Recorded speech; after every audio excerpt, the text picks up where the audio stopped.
इस झील का बिल्कुल शीशे जैसा पानी जब सूरज की तेज रोशनी को अपने अंदर उतारता है तो उसकी सतह पर एक अजीब सा जादू बिखर जाता है।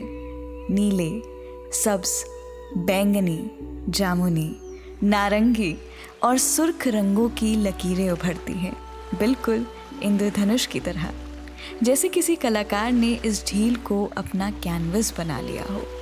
और इसके चारों तरफ तकरीबन 6400 मीटर ऊंचे बड़े बड़े पहाड़ खड़े हैं जो इस झील की खामोशी और खूबसूरती की निगरानी करते हैं।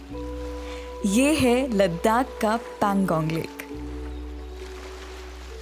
13,000 फीट की हाइट पर पहाड़ों के बीच बसे ये समंदर जैसी लेक पूरे हिमालयाज में सबसे बड़ी लेक है, क्योंकि ये 160 किलोमीटर लंबी है और इसकी ये लंबाई इसे इतना खास बना देती है।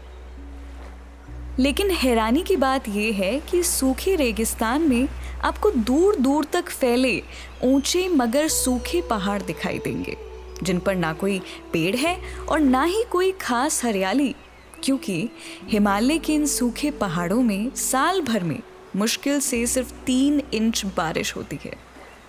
तो ऐसी बंजर जगह पर पानी का होना कितना मुश्किल होगा, ये सोच से भी परे है। कुदरत ने इस रेगिस्तान को इतनी बड़ी लेक तो दे दी, मगर साथ में एक कमी भी छोड़ दी।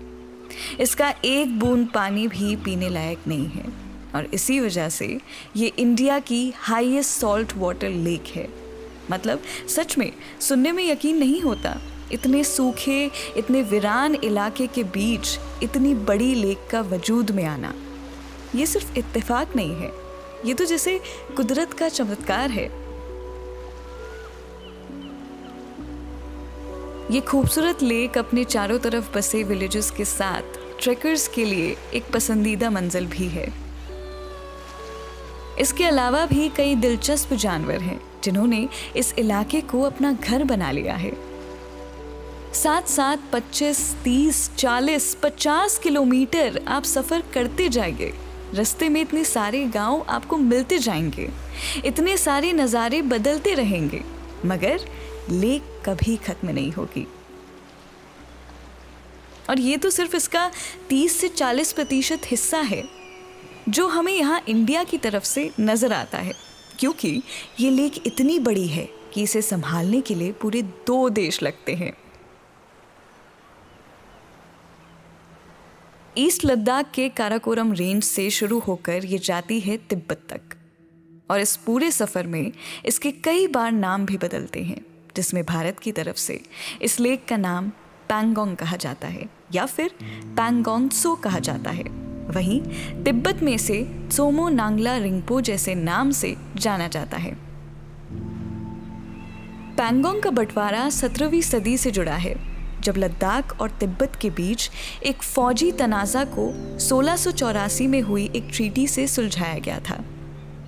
इसी ऐतिहासिक संधि ने पैंगोंग त्सो के बीचों बीच सरहदें तय की और इसे बांट दिया, जो आज के दौर में इंडिया और तिब्बत यानी चाइना के हिस्सों के तौर पर जाना जाता है। पूरे भूरे इलाके में ये पानी जो है, नीला सा पानी, बहुत सुंदर लगता है। खारा होने के बावजूद हर सर्दी में पैंगोंग लगभग पूरी तरह जम जाता है। ले मार्केट की रौनक, तांगसे विलेज की सादगी और वहाँ की पुरानी मोनेस्ट्री, इनके अलावा भी कई विलेजेस हैं जो पैंगोंग के आसपास बिखरे हैं और हर एक की एक अपनी खासियत है। पर असली जादू तब शुरू होता है जब आप सिर्फ एक शाम नहीं बल्कि पूरा एक दिन पैंगोंग के साथ बिताते हैं। सुबह की पहली किरण से लेकर देर रात तक अगर आप यहीं ठहरे रहें तो पहले सूरज की उस नारंगी रोशनी में डूबता हुआ लेक और फिर धीरे धीरे पूरे आसमान का सितारों से भर जाना, सब आप देख पाएंगे। ये 2 मुल्कों में फैली हुई है, फिर भी किसी दरिया में इसका कोई रास्ता नहीं निकलता। इसका पानी खारा है, फिर भी ये अपना रंग बदलती रहती है। इसके इर्द गिर्द कोई पौधा नहीं उगता, फिर भी कुछ नायाब माइग्रेटरी परिंदे सिर्फ यहाँ ठहरने के लिए पूरा हिमालय पार कर लेते हैं। यही इसकी असली खूबसूरती है। जिन हालात में ज़िंदगी का होना मुमकिन नहीं लगता, वहीं पैंगोंग सदियों से कायम है। तो अगली बार जब आपको कुछ अधूरा लगे या हालात मुश्किल लगे, बस इस पैंगोंग झील को याद कर लीजिएगा।